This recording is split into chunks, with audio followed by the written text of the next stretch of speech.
Have you ever been underestimated by family? Wait until you hear what happens next. My chest tightened as my uncle scoffed. We all know why she's here. But before we continue, please subscribe and turn on the notification bell for updates. The words landed like stones, each one heavier than the last. I froze, my eyes locking with his for a fraction of a second before darting away. Around me, the room stilled. The air felt thick, as if everyone had collectively held their breath, waiting for me to react. Family eyes shifted nervously. Some avoided mine entirely. Some lingered with curiosity, smirks dancing at the edges of their lips. And then there was the lawyer, Mr. Dalton, who continued reading the will as if nothing had happened, calm, unshakable, as though he had been waiting for this exact moment. I clutched my folder, feeling the edges dig into my palms, my fingers tightening around it. Every instinct told me to bolt, to escape this room that had suddenly become a stage for my humiliation. Yet, I couldn't. I had come too far, and this wasn't just about inheritance. This was about truth, about proving I wasn't the charity case my uncle had just declared me to be. Do you know what it feels like when someone publicly questions your worth, especially someone who's supposed to be family? The betrayal cuts sharper than any stranger's insult because it's wrapped in shared history, in trust that you thought existed. I had spent my life quietly observing, always polite, always underestimated. And now, in this grand oak-paneled office, that underestimation was on full display. The sunlight streamed through the blinds, casting stripes across the polished floor, highlighting the tension in the room. A few relatives shifted in their seats, uneasy. I could hear my own heartbeat, thumping loud enough to echo in my ears. I closed my folder, stood up, and waited. Truth doesn't interrupt, it arrives. And what came next would change everything. But the first words out of Mr. Dalton's mouth made me question everything I thought I knew about my family. Wait, he just said that out loud. How could the whole family let him do that? Something feels off here. We need to watch and see. It wasn't just a comment. It was a declaration that cut through the room like a knife. We all know why she's here, my uncle had said. And suddenly, every ounce of confidence I had built felt like it was evaporating. My hands trembled slightly, gripping my folder as if it could protect me. I wanted to speak, to defend myself, but words felt heavy, trapped somewhere between shock and fury. The room's atmosphere changed instantly. A few cousins exchanged glances, unsure whether to laugh or cringe. My aunt whispered something to her husband, eyes darting nervously toward my uncle. Even my grandfather's portrait above the mantel seemed to judge me in silence. And there I was, 27, the youngest in this room, the one everyone seemed to think didn't belong. Do you know that feeling when someone publicly questions your worth and suddenly all your insecurities start screaming? I felt every past insult, every overlooked achievement, every moment I had been dismissed come rushing back. But I also remembered why I had come. Not for approval, not for applause.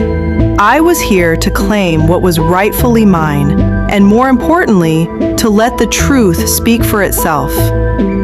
I flashed back to private moments with my grandfather, Henry Collins. He had quietly nurtured my independence, subtly encouraging me to prove my value.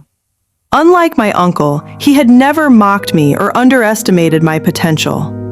I could almost hear his voice, calm but firm. Emma, never let them decide who you are. As I sat there, trying to steady my racing heart, I realized my uncle's smugness wasn't just arrogance, it was expectation. He assumed humiliation would break me. But then, Mr. Dalton, the lawyer, cleared his throat. The sound cut through the tension like a bell. Every head turned. And then he said, Before I continue, there's a correction that must be made. The room went silent. And in that silence, I felt a flicker of something I hadn't felt in years: anticipation. What came next would not just answer my uncle's insult, it would change everything about how this family saw me. Oh my God! How could the lawyer hint at a condition that no one knew? If she already met it, why didn't anyone notice? Something doesn't add up. All eyes turned to Mr. Dalton. No one expected what came next. He adjusted his glasses, cleared his throat again, and for a moment, time seemed to stretch. Even my Uncle Richard, whose smug expression had dominated the room, looked unsettled. The lawyer's calmness was unnerving, as if he were about to pull back a curtain on a secret no one had seen coming. Emma, He said, his voice steady. your grandfather left specific instructions regarding the distribution of his estate. And unlike what some of you might assume, it's not determined by wealth, status, or family hierarchy. A low murmur ran through the room. My cousins leaned forward, eyes wide. Some of the older relatives exchanged nervous glances. Uncle Richard's smirk faltered slightly, replaced by a twitch of impatience. I could feel my heartbeat thudding in my ears, the air thick with anticipation. I remembered late nights with my grandfather, sitting in his study surrounded by books and faded photographs. He had always told me quietly, "You have a way of seeing things others ignore. Don't let them tell you your place."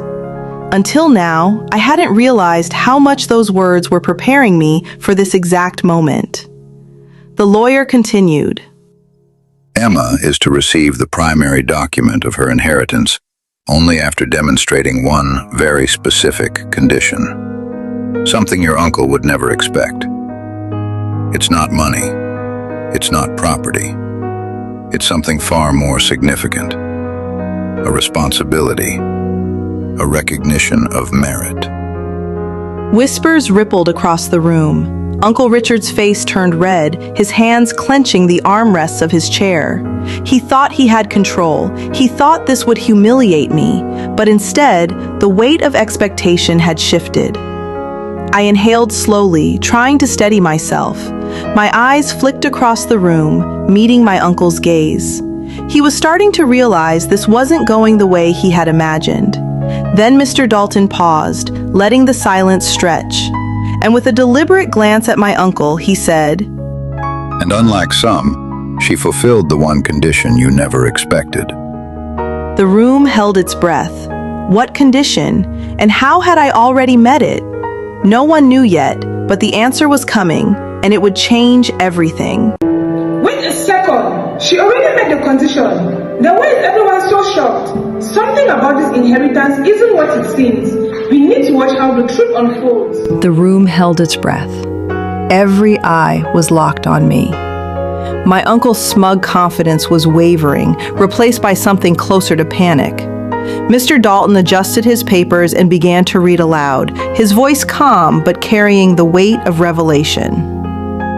Emma Collins, He said, your grandfather's will specifies that the family's primary estate, the assets, the property, and all decision-making power within the family trusts will be entrusted to you.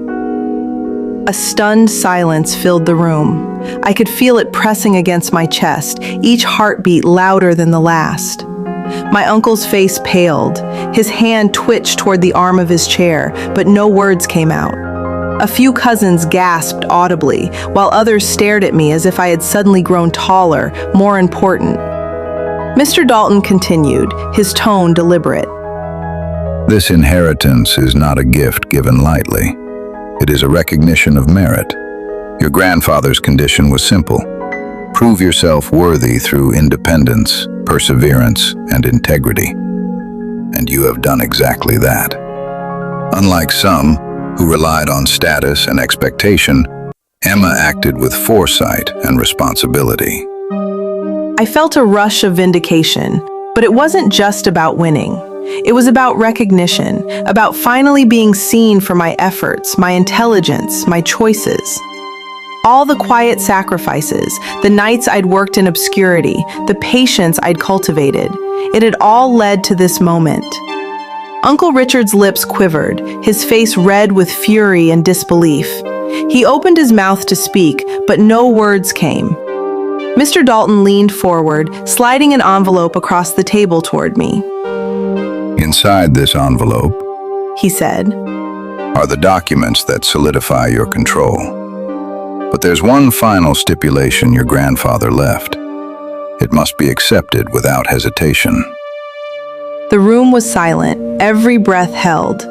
My hands trembled slightly as I reached for the envelope. I could feel the weight of history, expectation, and family judgment pressing down on me. I opened it slowly, and the paper inside revealed the truth, something no one had anticipated. And in that moment, everything changed. I held the envelope in my hands, the paper crisp beneath my fingers. My uncle's eyes were fixed on me, disbelief etched across every line of his face. My chest was tight, my heart still racing, but it wasn't fear anymore. It was triumph, quiet and undeniable. Every insult, every snide remark, every suggestion that I was a charity case had led to this moment of revelation. Inside the envelope was more than just legal documents. There was a handwritten letter from my grandfather, addressed only to me. It outlined not just the inheritance, but a responsibility.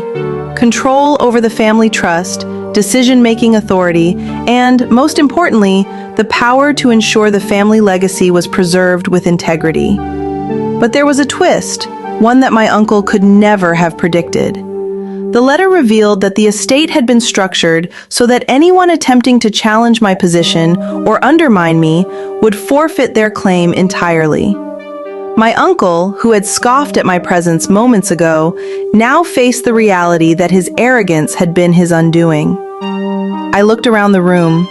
The relatives who had whispered, laughed, or cast judgment now stared in stunned silence. Some tried to smile, pretending composure, but the truth was unmistakable. The balance of power had shifted. My uncle's eyes met mine, and for the first time I saw uncertainty, fear even. It was a strange, satisfying sight, though I kept my composure. I folded the letter, feeling a mix of gratitude, validation, and resolve. This wasn't about revenge. It was about proving that perseverance, integrity, and patience mattered more than status or privilege. I had been underestimated, dismissed, and belittled, but I had arrived, just as my grandfather had promised I would. I turned to Mr. Dalton, gave him a small nod, and then back to the room. "Truth doesn't interrupt, it arrives," I said quietly. The words hung in the air, undeniable and final. My uncle opened his mouth again, but I shook my head. Some things don't need arguing. Some truths speak louder than any insult. Have you ever had someone doubt your worth? Have you ever been told you weren't enough, only to prove them spectacularly wrong? That's the power of patience, persistence, and quiet strength. And as I left that room, envelope in hand, I realized one thing. Nothing and no one can define your value except you. Next time someone underestimates you, will you stay silent or stand up? Let me know in the comment section.